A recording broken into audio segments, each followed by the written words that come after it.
Blue ink, white shirt. 11 minutes before the meeting. What you do in the next 60 seconds decides if that shirt lives. So you do what everyone does. Hot water, hard scrubbing, and the stain gets bigger. Here's the problem.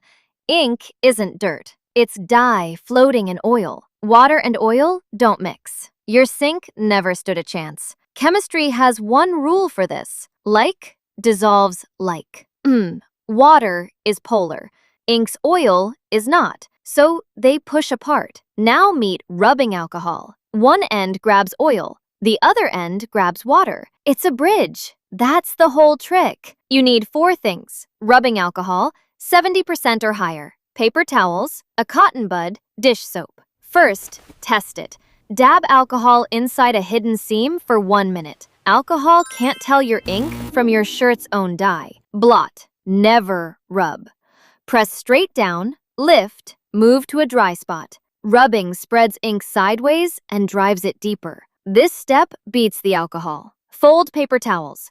Lay the stain face down on top. Almost nobody does this. Now work from the back. Dab alcohol directly behind the mark. Start at the edge, move inward. Flooding the middle leaves a ring. Press 20 seconds, then slide to a clean patch of towel. Sit on a soaked pad, and the ink climbs straight back in. Repeat. Alcohol, press, fresh towel. A dried ballpoint stain can take 10 rounds. Stuck? Rub in dish soap. Wait 30 minutes. Now wash it. Cold water only, never hot. Heat bonds the dye to the fiber permanently. One machine ruins more shirts than ink ever does. The tumble dryer. Air dry, then check in daylight.